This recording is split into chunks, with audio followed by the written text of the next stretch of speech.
Listen to part of a lecture in a dance history class.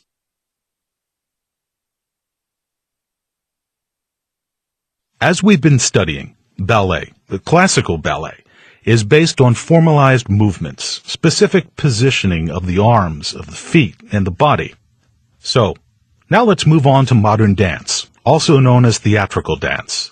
Modern dance evolved in the late 19th, early 20th century, and in most cases, audiences were very receptive to this radical new type of performing art.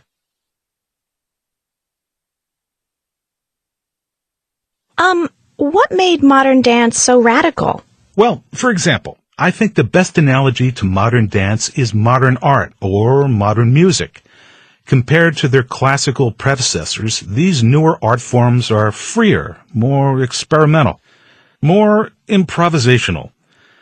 Modern dance seeks to show how deep emotions and the music itself, how these intangible attributes can affect and inspire physical movement, and how movement can convey emotions to the audience.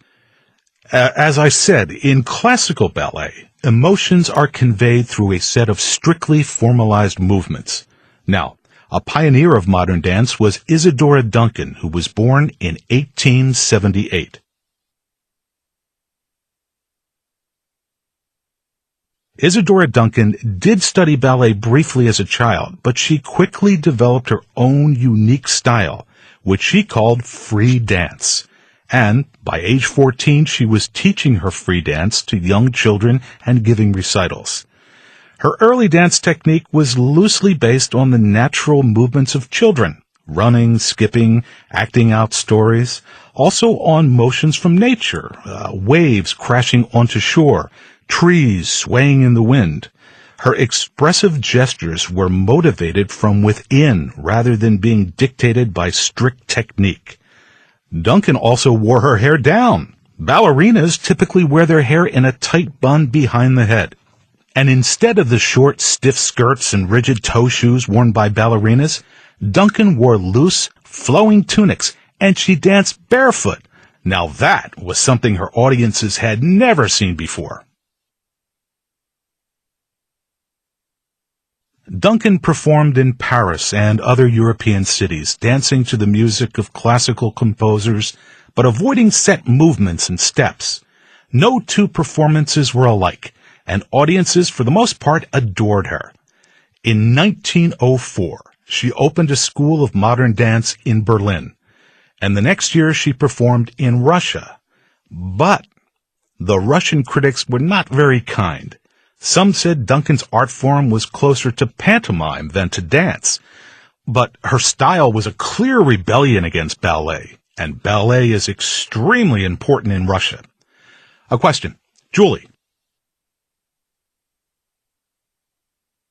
Yeah, what did Duncan have against ballet? I mean, she studied it as a child. As a youngster, she may have found it too restrictive, not creative enough. I think that feeling is exemplified by something that happened early in her career, in Russia. Duncan attended a ballet, and the lead dancer was the renowned Russian ballerina Anna Pavlova.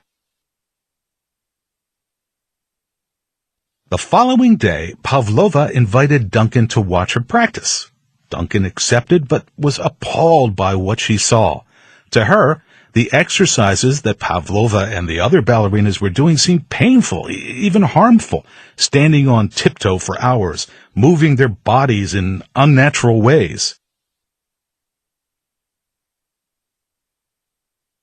After seeing this, Duncan publicly denounced ballet as a form of acrobatics, a complicated and excruciating mechanism, she called it. This critique generated, I think, some undue rivalry between ballet and modern dance, and it would take a long time, many years in fact, for that rivalry to calm down.